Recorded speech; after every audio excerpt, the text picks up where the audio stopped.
welcome to everybody. Fantastic to have you here.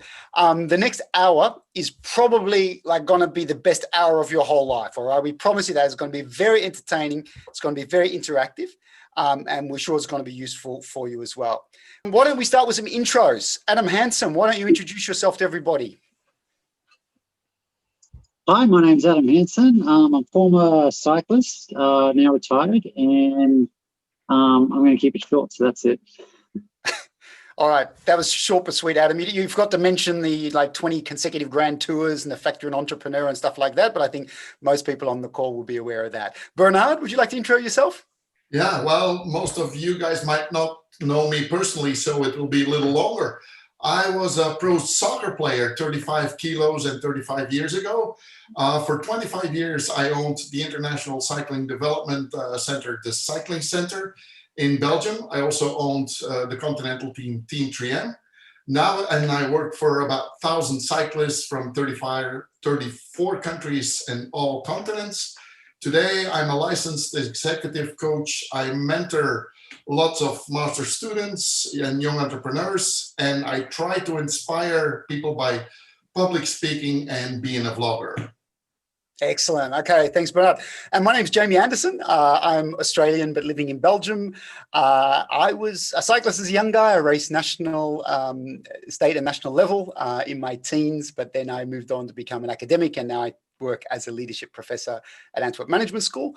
And I also spend some of my time mentoring professional cyclists, current and former. So welcome everybody. So what are we going to talk about in the next hour? What we're really going to be talking about is you, all right? And this really is planned to be an introductory session to this topic of transitions, all right? Now, what we're going to be talking about when we use this word transitions is accepting that, all of us go through different stages in our life, okay?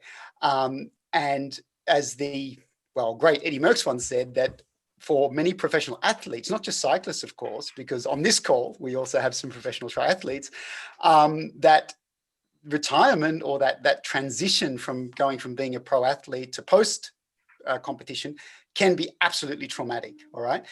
However, of course, on this call, we're not going to take such a pessimistic approach, are we, Bernard? Because, of course, there's an alternative to saying that a pro athlete dies 2 deaths. And what is that, Yes. Bernard?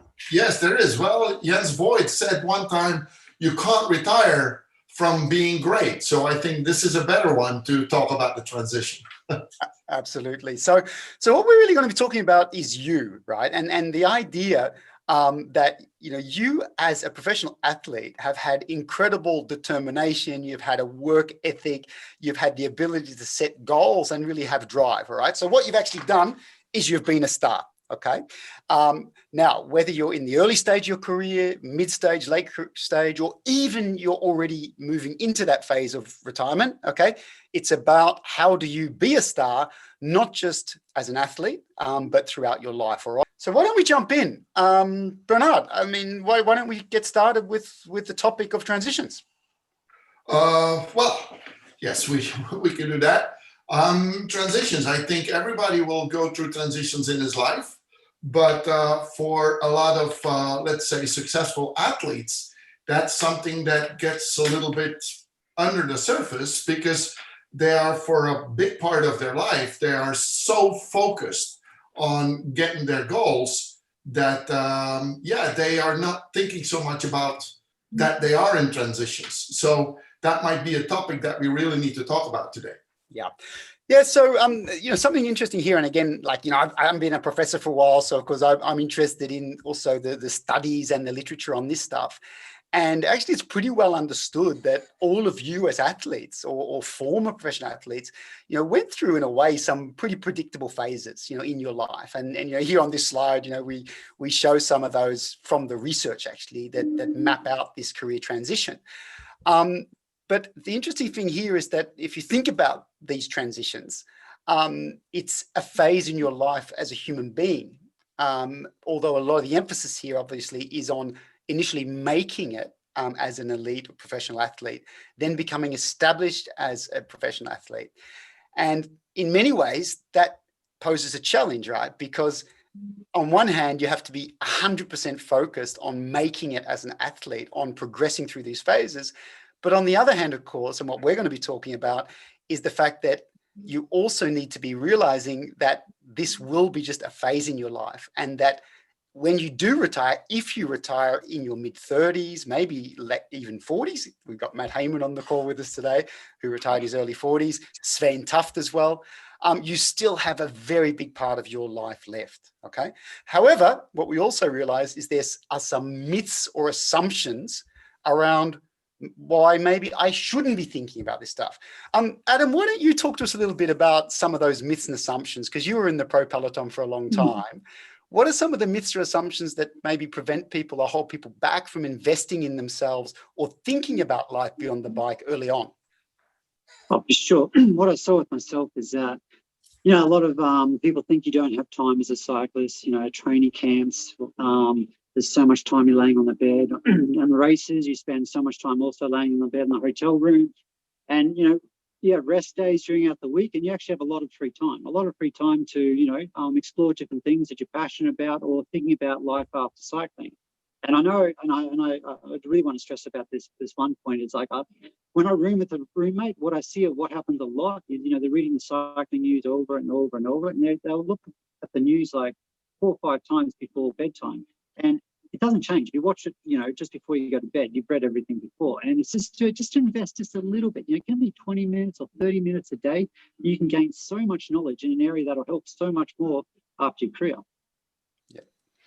But Bernard, I mean, you work with a lot of young, you know, athletes over the course of your life at the cycling center. I mean, you know, one of the things that I've sometimes heard from particularly young or aspiring athletes is that, you know, if I'm not 100% focused on my sport, then maybe I won't be able to perform at my best. But you've got some other views on that, don't you?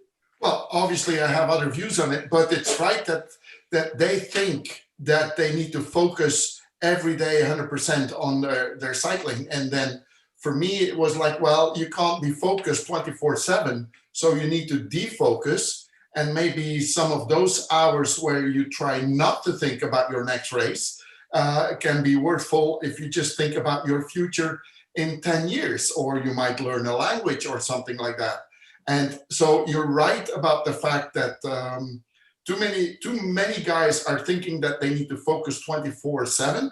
And let's face it, even in some teams, it's almost seen like, oh, are you not serious? You're not thinking about your next race. But I don't think you can think 24 hours about your next race. So it is for sure a myth. Another myth that I heard is that, well, you know, I come from a very good family and we have a business. And once I'm done, I can come back to the business. Well, I need to say that in 15 years, a lot will have changed in that business. And maybe even if you would have a diploma or a degree, 15 years later, that same degree won't mean much. So I think you really need to do something. And it's not a 3-hour task per day. You know, like Adam said, if there is more than enough time that if you would spend 20 minutes a day, so to speak, or 2-3 hours in a week, you can get far. Yeah. If I can also just add something to that, I studied computer science before I was turned professional as a cyclist. And even in the off season, I went to London. I'd spend 4 days there doing those intensive courses. I don't know if you know, like the Learning Tree, for example, and you can do like a business management course. Or I was doing, I did cybersecurity just to update my knowledge in programming.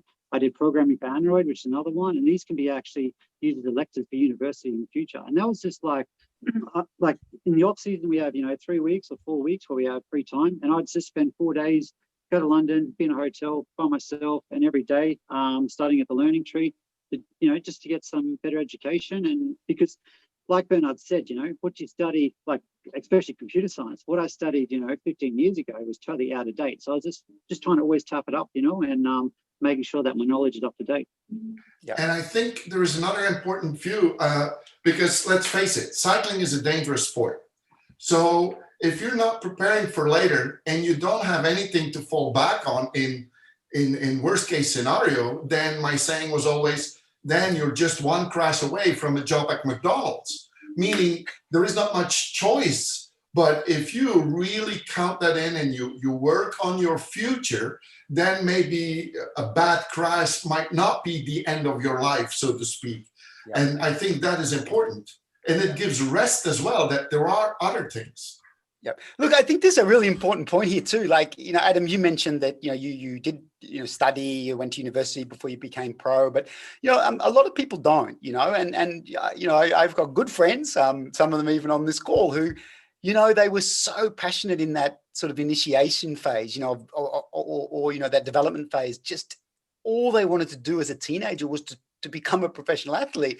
So actually they left school, they didn't even finish high school in some cases. However, I think we have to make a real important distinction in that, just because you didn't finish high school or you didn't go and do a diploma or a degree, it doesn't mean you're not a learner, right? It doesn't mean that you don't have the potential to learn. And, I've been amazed. I mean, guys like Michael Rogers, who's probably, should be joining us tonight.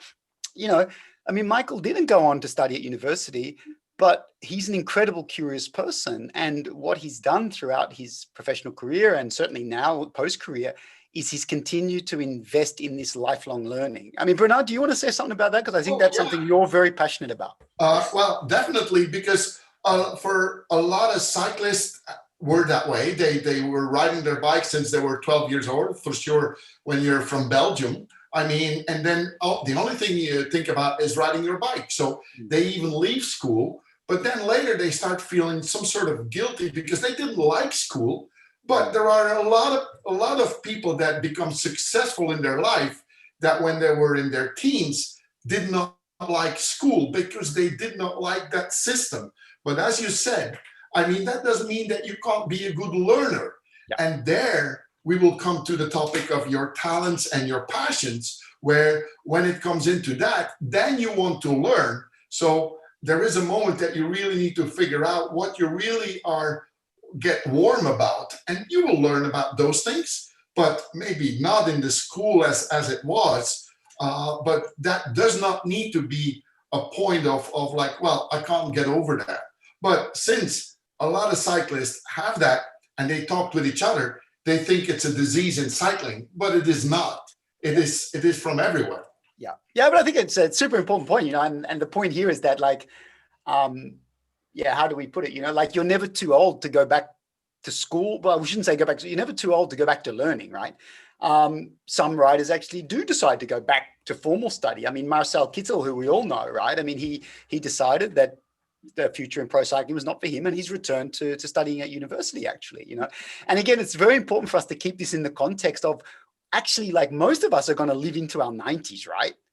And that's super important. I know that's sometimes hard to realize when you're in your early 20s or even, early 30s, that actually we still have 50, maybe 60 more years ahead of us, right? So, that little bit of time taken in some more development learning is not a big one. Hey, there's another big assumption though, Adam, and I'd like to get your input on this, because I've spoken to a lot of, pros over the years, and they've said, if I'm seen to be too interested in things outside of cycling, then maybe the DS won't think that I'm serious.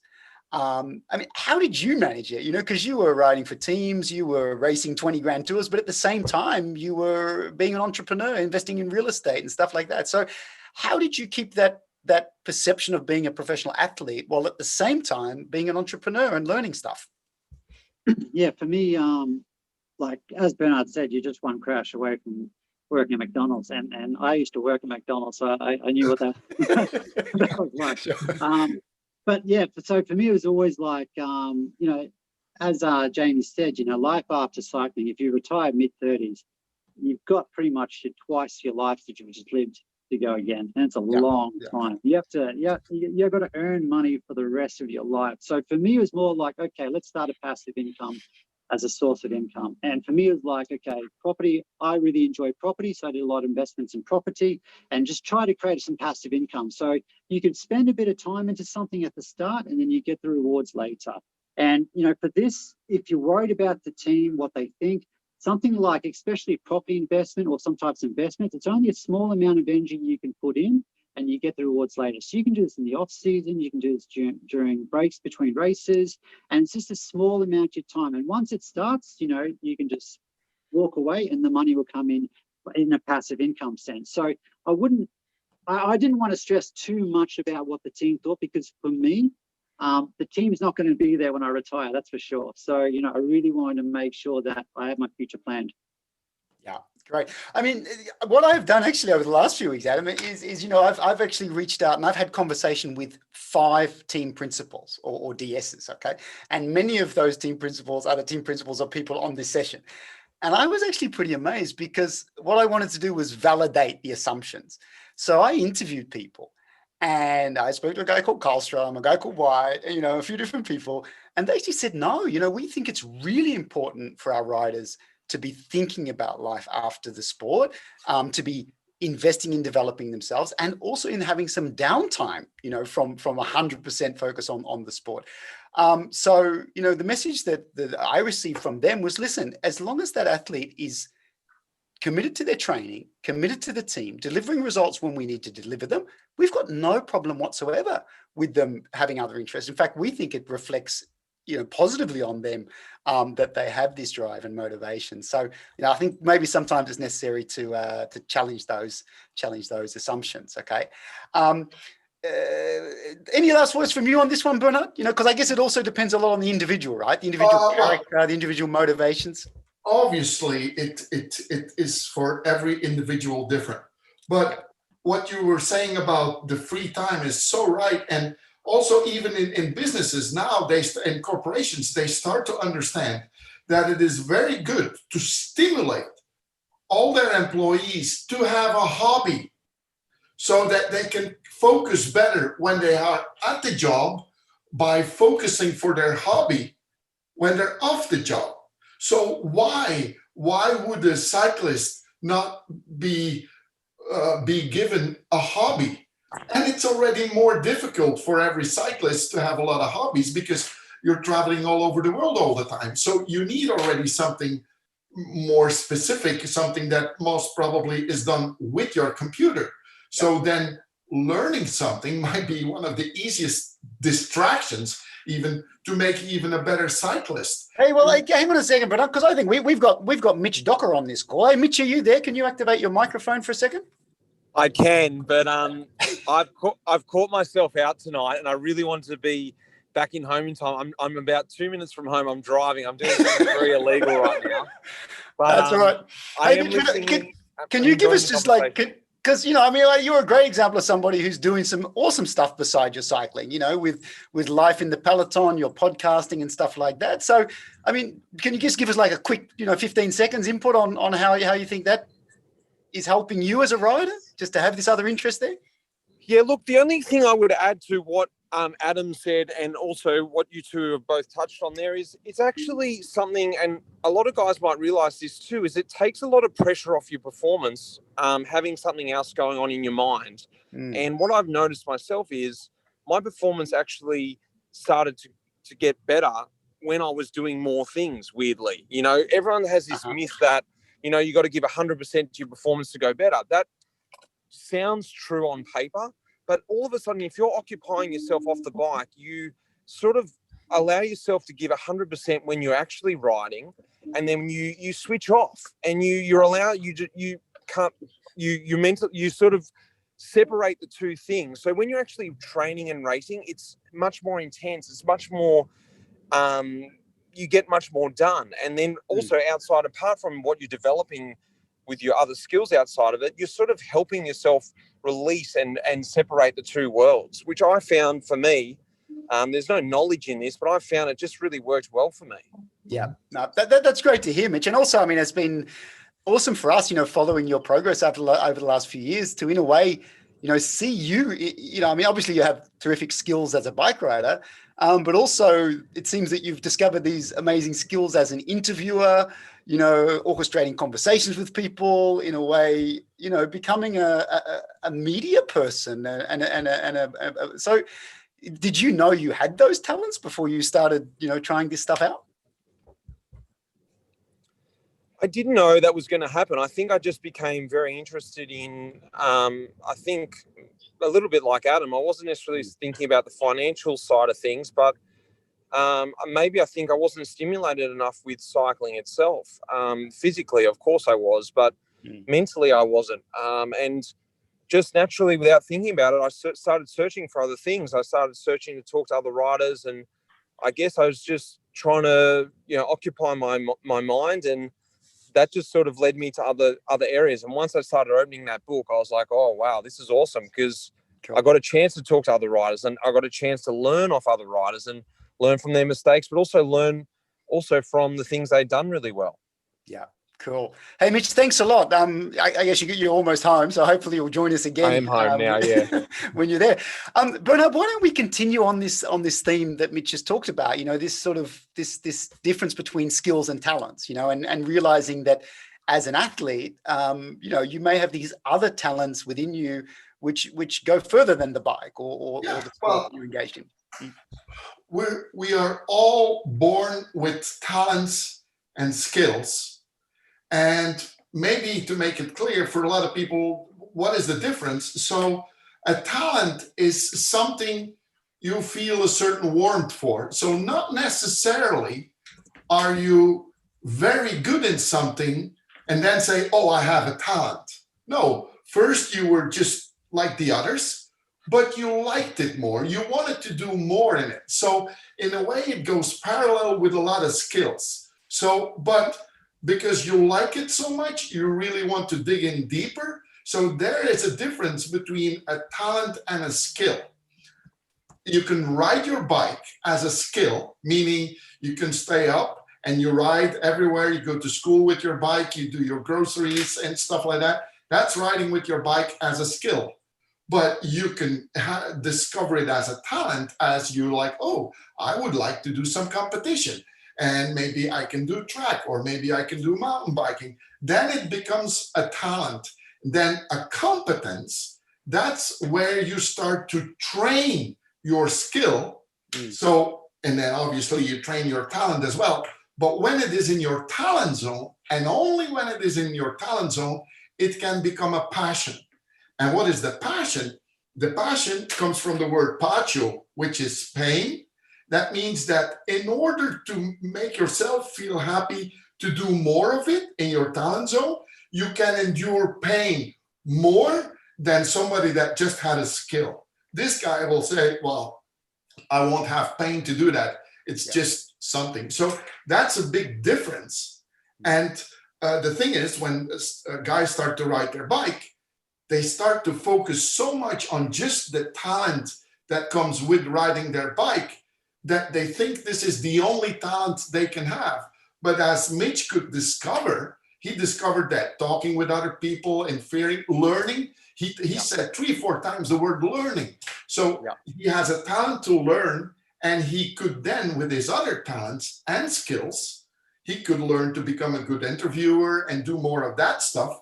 And then the skill get trained as a competence, and it goes up. And it's interesting. We have a comment there from Sam Bewley, talking about Mitch, saying that, the fact that also by Mitch talking with others, increasing his network of people and inputs, he was able to learn more and more himself as well. And I think it's interesting, Mitch is a great example because, the other thing, of course, he's learned a lot about is just the technology stuff, right? Because in becoming a vlogger, doing his podcast, he's had to learn all of that side of things in terms of the technology and the editing and all that stuff. He's become very good at that. And that has actually then created opportunities for him with the cycling podcast, because now he's been recognized in the wider, sort of podding community as someone with talent. So it's interesting how these things open up, as Sam rightly says, just by opening up these new connections as well. Adam, would you like to just talk to us about that? This difference between, because I guess early on you sort of realized that, clearly, you came as an athlete, as a programmer, but also as an entrepreneur in a way. You became an investor. I mean, how did you discover this talent for entrepreneurship and investing and inventing stuff? Where did that come from? Well, first I'd like to touch on with what Mitch Dock was saying, and also Sam Bewley.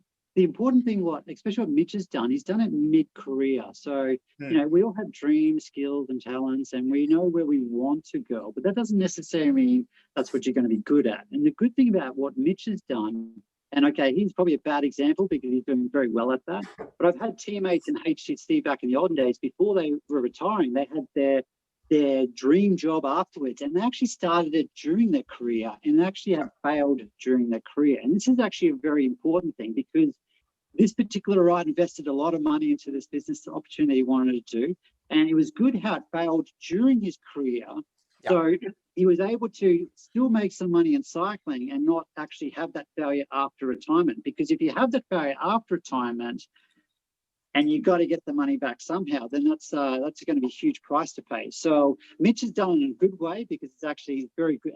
I've been on his podcast. I love talking to him, and he's actually done it very well. But yeah, it's definitely you should not wait until you retire. And I think definitely, you have to do something you're passionate about. You have to find your skill set. And if you can do it during your career, this is a huge benefit, because I know we talk a lot about transition. For me, retiring wasn't such a huge transition. And that's what we want to do. We want to take away the transition period when you can retire and be relaxed, or actually be content, enjoy the extra free time and already have your future plan. Because that's, we don't want you guys to retire and go, oh, what do we do now? Oh, I've got bills to pay. Oh, I've got to feed the family, put bread on the table. And just get rid of that transition, and we'll make it like a smooth integration. So yeah, if you can definitely do something during your career and learn from it, because we learn from our failures, and that's what you definitely want to do and try. Yeah, well, we'll come to that. I mean, certainly what we know is that, and in January, actually, we're planning to run some follow-up webinars on stuff like financial planning and on real career development, because the reality is that what we see is many pro athletes, not just cyclists, by the way, but many pro athletes go on after a sporting career and they jump into ventures where actually they may not have the competence or the real experience. They have the hard work ethic and the winner's mindset, but it doesn't work out for them. And unfortunately, what we do see is that typically within 4 to 5 years, many former professional athletes are struggling financially because they've made this shock shift, as opposed to what you've said, Adam, which is making it as more of a process than that. I mean, the other thing, of course, Bernard, what you always talk about, Bernard says, you don't have to be great to start, but you have to start to be great. And the earlier you can start this experimentation into these talent zones that you have while still being an athlete, the less risk that then becomes in that shift as you move on. Bernard, do you want to talk about that difference between not having to be great to start, but having to start to be great? Well, yeah, it's because where your talents are is not always obvious. And if I just take myself as an example now, I know that about 7 months ago, we started talking about how to redo our business, because we are speakers and teachers and stuff like that. And you told me, why don't you vlog? And I had not even taken 200 pictures in my entire life. So you start to look into that. And then the saying is from Zig Ziglar, you don't need to be great to start, but you need to start to be great. And in a way, it's right, because the sooner you start, the lower the risk.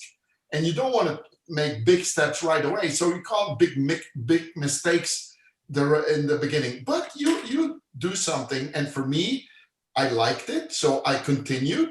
But maybe you would do something that you don't like. Okay, no worries, then you do something else. So, but you don't need to be afraid that you're not the best right away, because nobody expects you to be the best. And in a way, most pressure comes from yourself.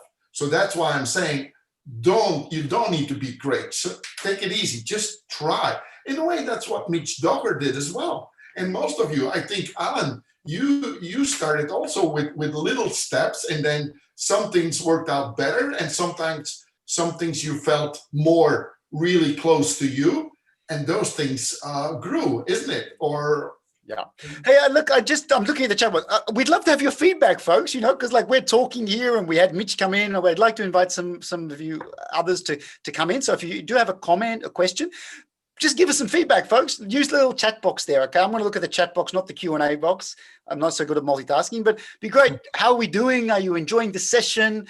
And of course, is there any specific questions you have, that you would like for us to talk to? All right. Look, very important point here as well is like, again, thinking creatively about how you develop these talents. Some people say to me, yeah, Jamie, but I don't know what my passion is. I don't know what I'm going to do for a job. Listen, if you don't have an idea of what your real passion is, or even what your talents are, then follow your curiosity. What is it you're curious about? What are you interested in? And how do you do that? Well, again, Mick Rogers, are you there? Mick, are you? I think he was with us. I saw his name there. Are you there, Mick? It'd be great to hear from you, because Mick has spoken to me about, how in the later years of his career, when he was out training, he was listening to podcasts all the time. to expand his knowledge and to watch TED Talk, listen to TED Talks and that kind of stuff as well, right? So it's also thinking about this stuff. Are you there, Mick? Hey, Mick. I am, Jamie. Thank you. Hey, yes. how's it going, Mick? You must be busy with the new job. Maybe we'll come and talk about that later. So, Mick, tell us about how you did this, develop these talents and expand your curiosity in the later stages of your career. Yeah, sure, Jamie. I mean, I was always very curious about my retirement and that transition to. Sorry, I got my dog barking here.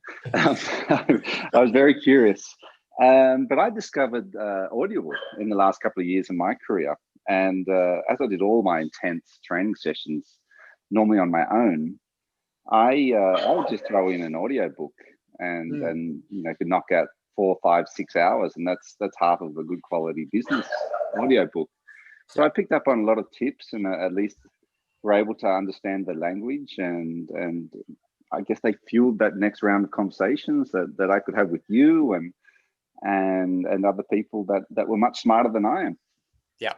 Hey, I mean, it's interesting. I mean, you talk about that just talking to other people, because that was something that I recognized early on with you. I mean, when we connected, but it was interesting, as you started to explore possibilities, even over the last sort of 18 months, 2 years, how you reached out to lots of different people, trying to get perspectives on things. Can you talk about that? Because, it seems like I think sometimes a lot of people are shy or reluctant just to reach out to people to ask for advice or input, but you seem to be someone who's always had the courage to do that. How important has that been to you? Sure. I see it as a way of actually learning, talking to other people, and I call it, triangulation. I have ideas. I have some good ideas. Most of my ideas are dumb. But actually triangulating with people, listening to their opinions, getting their feedback on your ideas is a good way to actually get a real tangible feeling if that idea could be something you could take forward for a career, for example. So asking questions, get used to asking questions, and that's one value that kind of us. I mean, most of the guys and girls here are pro bike riders. It's a very elite group right here. But that's one advantage that we do have, is when we walk into a door, or when we walk through the door into a room, then you have the ear of everyone. When you send an email, I guarantee you that it'll get read because you're a pro cyclist. And that's a value that I think a lot of pro athletes underestimate. Is that when you ask a question, when you make a phone call, when you send an email, someone will read it and respond to you literally within hours. Whereas you go into a normal person, if that email gets read, you're really lucky, and then by the time you get a response, that's usually a couple of weeks later. Hey, Mick, I think this is an important point that you make, and Adam, maybe it'd be good to get your take on that as well, because I think we should recognize that definitely, as a pro athlete and someone, particularly a successful pro athlete, you are kind of held up by a lot of people. You're viewed in esteem for a lot of people. So there's nothing wrong actually with using, I shouldn't say using, but leveraging that visibility, that attraction, if you like. However, Adam, what when we spoke a few weeks ago, you said also you have to be aware that there is a shelf life on that. Can you talk a bit more about that, Adam? Yeah, like Mick's 100% right. If you don't use that leverage, someone else will, and people do in the workforce, and that's just a fact. And that's a good point that Mick makes, and you should take advantage of that as soon as possible, or even during your career or the last few years of your retirement, because it does, you will be forgotten very, very quickly. So while you still have that leverage, definitely use it to your advantage and try and set up something that you're definitely curious or passionate about. I've got one question to Elisabetta. You wrote that you didn't feel it was taking away from your performance. I'd actually like to hear why, because you obviously learn more from your mistakes or the reason. Can you put your microphone on? I'll be interested to hear your feedback on why it went not so good with you during your racing.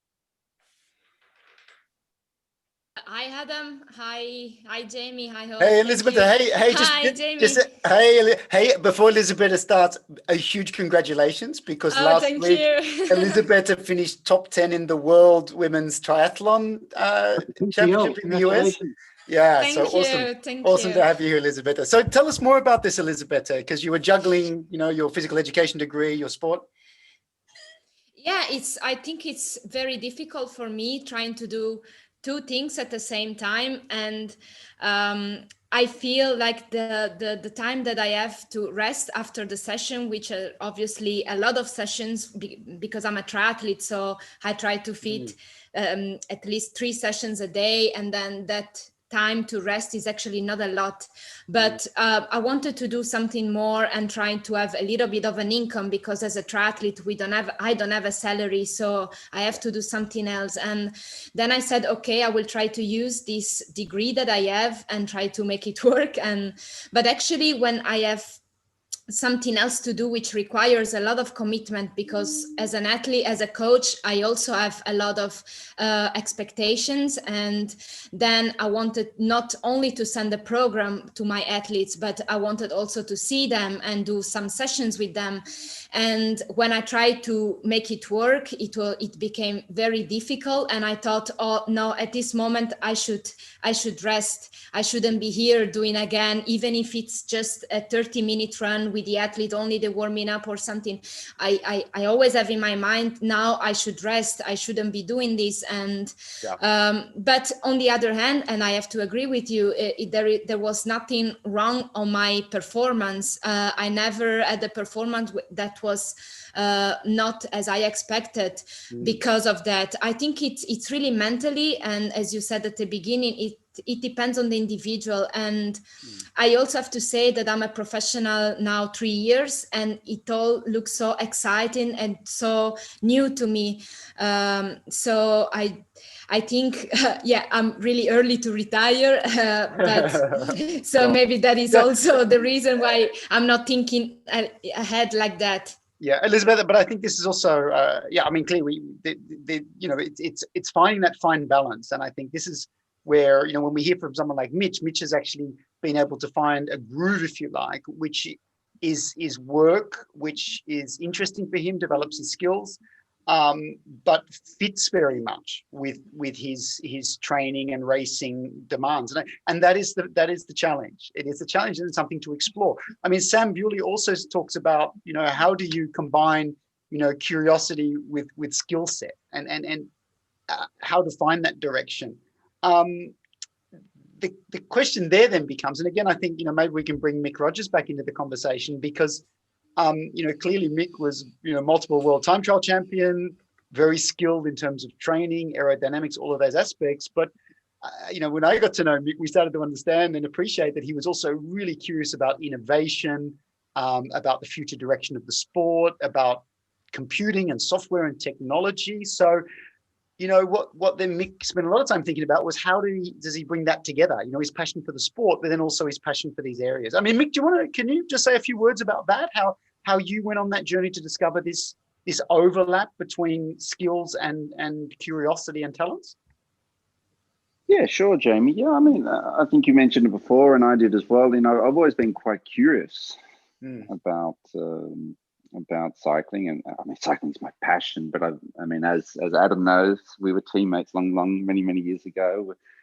I always loved computers and tinkering around computers and software, not to the level of Adam, but I have enough knowledge to be able to understand the principles, and I can have a conversation with a programmer, or I can have a conversation with a mathematician or a physiologist, because I had that high level understanding.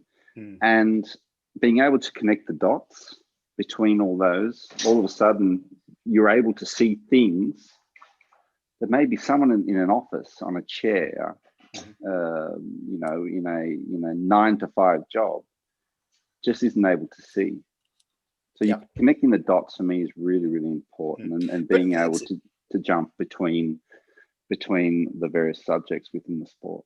Yeah, I mean, it's interesting to say that too, Mick, because I mean, what that has led you to is actually your new role at the UCI, right? Because I mean, you've now become the manager for innovation at the UCI, which in a way seems to be a role almost that you've created for yourself. I mean, would that be a fair, I mean, assessment of where you've ended up now? Because you know, you're not having a direct role with a team anymore in a performance sense. You're actually combining all of those dots you've talked about in the new role at the UCI. Yeah, certainly. And it comes back to me once again to reaching out to people.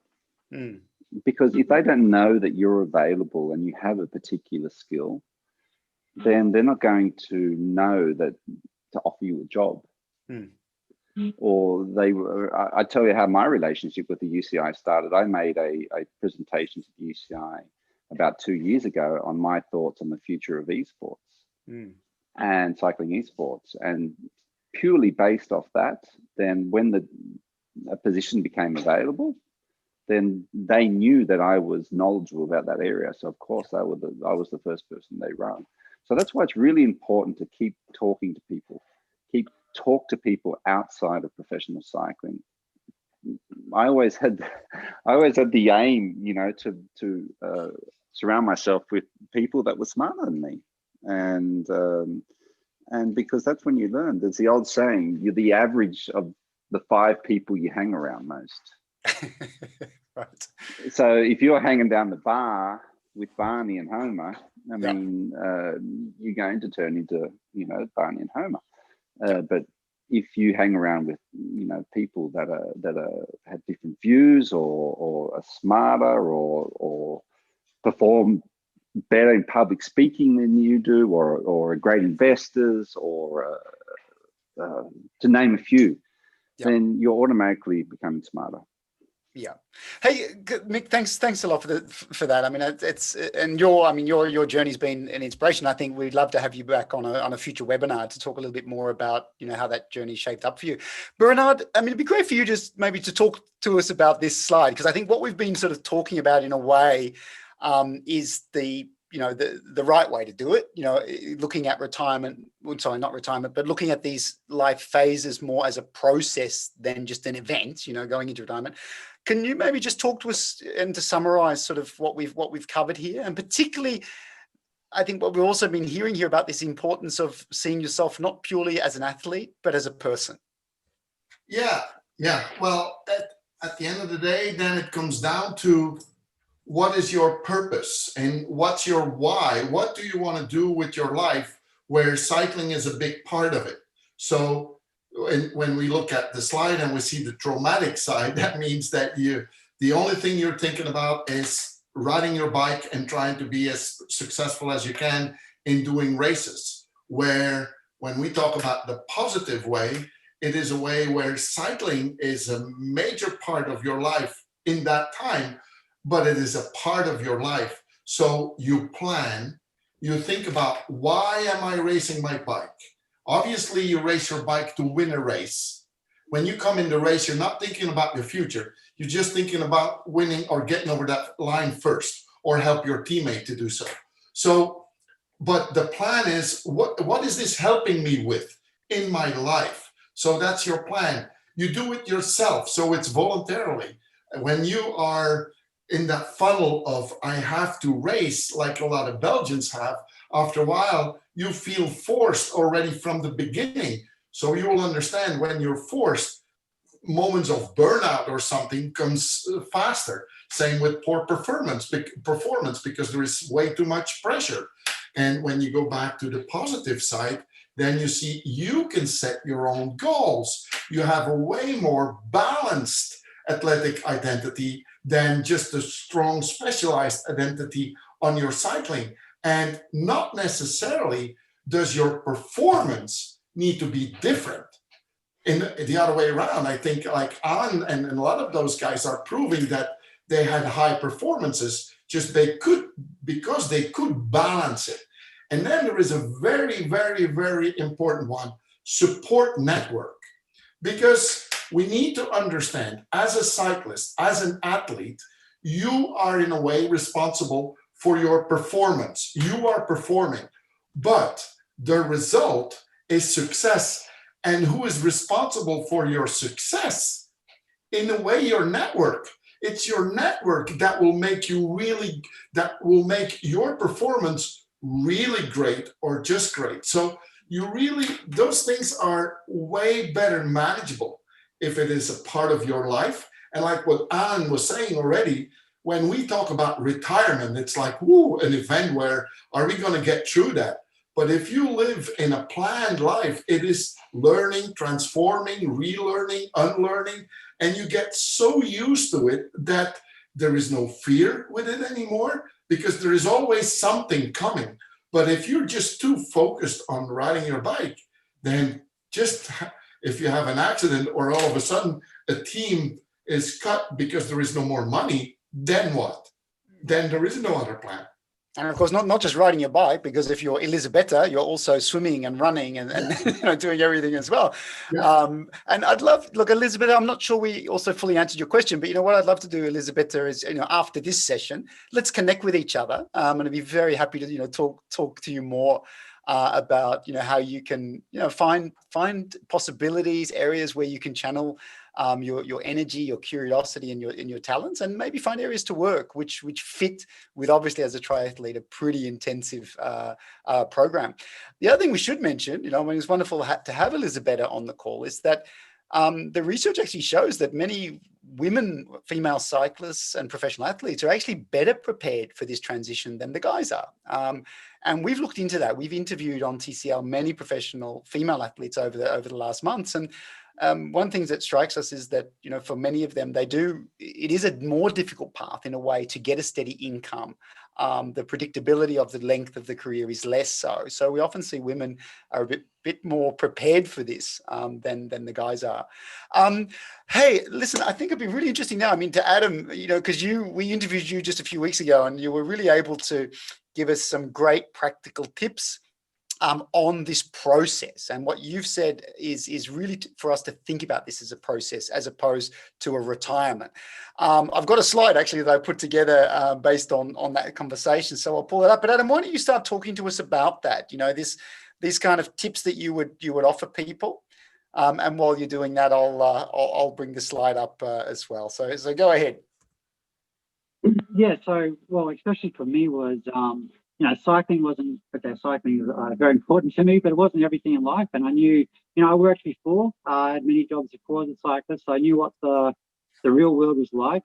So I definitely knew it wasn't going to be easy afterwards. And I came from an academic family, so for me it was more, sport is just on the side, and always try and have something as a backup. And I worked in property evaluation. Well, I was a software programmer before, but I specialized in property valuations. So I had a very good understanding of real estate, and I made very good real estate choices many years ago, and it just became a snowball effect.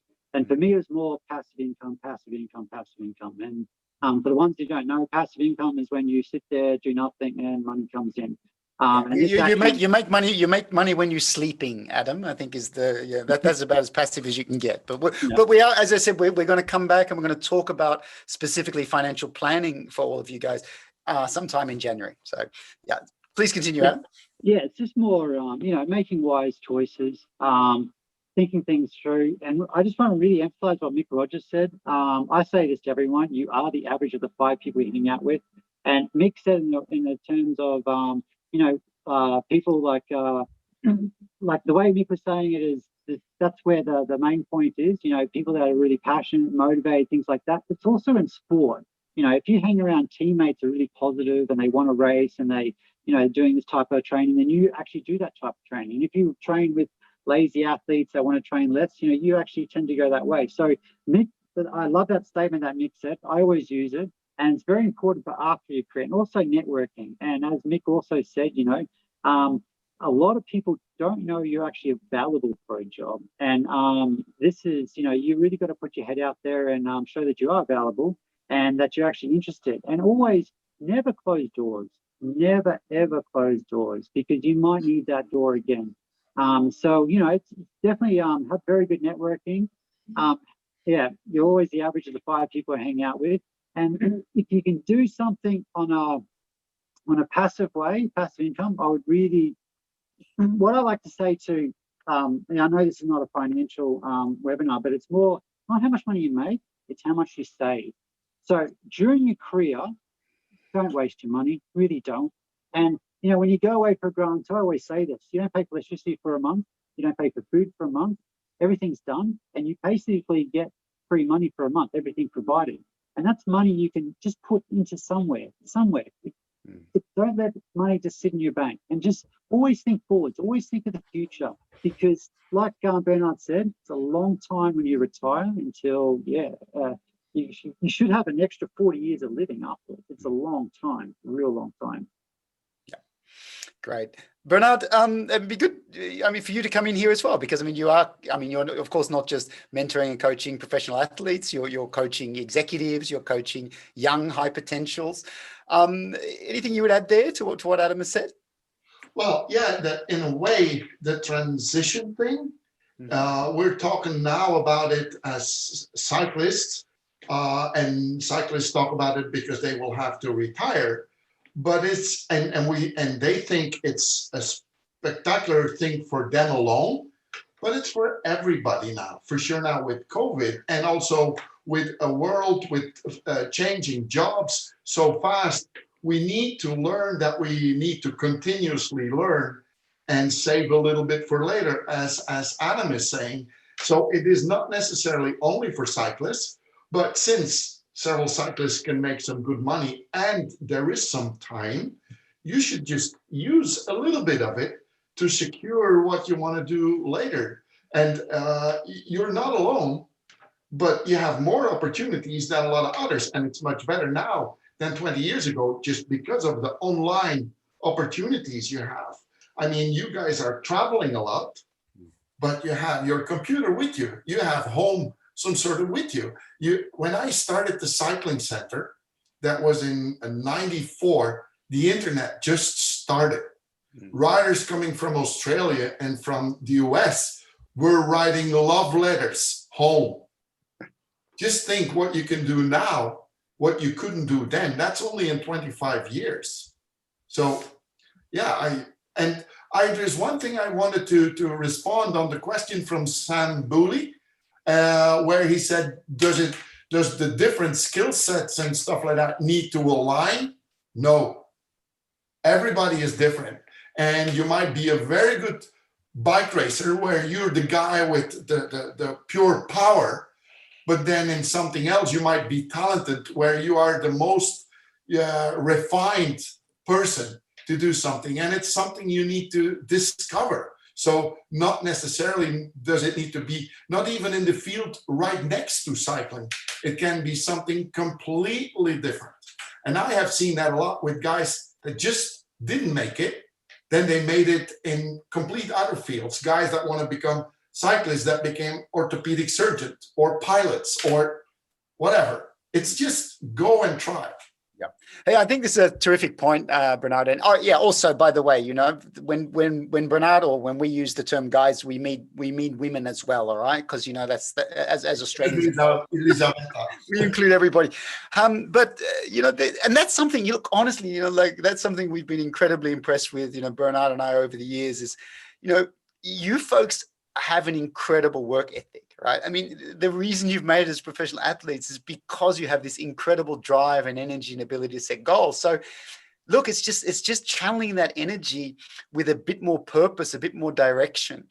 And, you know, once you can do that, that's, you know, we said, you can be a star, you know, not just during your athletic, your sporting career, but throughout your life. But it does take thinking about these things in a more holistic way. That's all we're saying.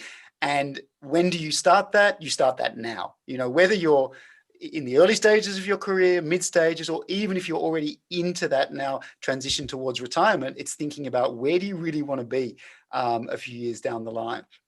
What we'd love to do now, I'm just going to launch a poll because we are planning to run some more of these sessions in January, February. I should have mentioned also at the very start, we are recording this session. We're not going to put it out there to the entire, you know, web universe. We're not going to like put it open access on YouTube. But what we will do is we're going to share the link with you, with the teams, for you to share with your teammates if you think it'll be worthwhile for them. We're going to share it with the team principals also to share there, but you won't see your names and comments and stuff on YouTube. It'll just be shared within that community that we've talked about. I'm going to launch a poll, because what we'd like to hear from you is, what topics do you want to hear about next in January and February? So I'm just going to launch the poll now. You can select as many topics as you want. That should be launching now. So please just respond to the poll. Just let us know which topics would be of interest to you. We're curious to see it.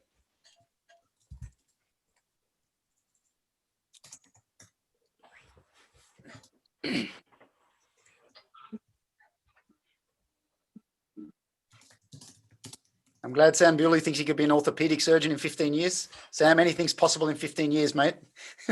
That's for sure. Probably even less. I think Bernard, the orthopedic surgeon, it took him 6 years, wasn't it? 5 years, I think. Yeah. And off to Afghanistan and doing gallant things. Bernard has a TED talk about that. You folks should watch it. Great. Thanks for your feedback. So we've got pretty much all the topics of interest. So that's great. Very good. Yep. So great. All right. So that's great for us to know. So we'll look at the feedback there. Really great. People looking at the personal brand stuff, interested in skills and talents. Also on the relationship with spouse partner. That's another one that has been raised with us recently. So that's another one we'd like to explore as well. And as we said earlier, we will be bringing in some real expert folks. Tyler Hamilton, who you all know as a former pro, is now working with the Black Swift Group, and we're going to be running a session with him and some of his colleagues for you on financial planning as well. So that looks all great. That's good. Matt's saying that Sam's spent enough time with orthopedic surgeons to almost be qualified already. So. Yeah. So that's great. Okay, thanks for the feedback, folks. We're going to bring it to a close very soon. Bernard, some last words of wisdom from you, perhaps? Well, what we said all the time, think in terms of continuous learning instead of just collecting certain events. That's what I would say. And keep networking, because that's one of the biggest things you need to do for your entire life. Terrific. Hey, Adam, how about from you? You want to offer some last words of wisdom? You still with us? Yeah, just, never forget about the future. The future's going to be long. And, for me, it was always, it's not just your future, it's your kids and your family's future. And that's super important. Super. Okay. And of course, from my side, I said you it's all about, you can be a star well into your, retirement from being a pro athlete. But of course, what does that take? It takes, that almost dropped my heart. It takes some heart. And what is heart? Heart is self-belief, commitment, energy, and of course, positivity, because as we said, you folks have achieved amazing things already. There's really so many opportunities out there for you. So look, thanks a lot for joining us. You got our contact info there. I'm going to share with you again. Please do connect with us on, LinkedIn and stuff. Now, Adam Hansen has promised us that he will have a LinkedIn profile up pretty soon because he's blank at the moment. But of course, also, if you do have any follow-up questions, then you can, of course, also drop us an email. We'll keep you updated. We've got your contact info now, so we'll keep you updated of those forthcoming webinars.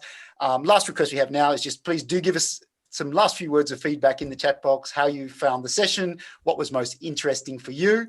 And with that, in a few minutes, we'll close and we'll wish you every success for the future. So Bernard Mortimer, Adam Hansen, thank you very much for your attention. And of course, thanks to everybody who has joined us as well. So thanks, Adam. Thanks, Bernard. You guys have a good Christmas, everyone. Thank everybody and Happy New Year's, guys. Absolutely. So Happy New Year and a great Christmas to you all. Thanks again for joining us. Okay. Bye, folks. Bye.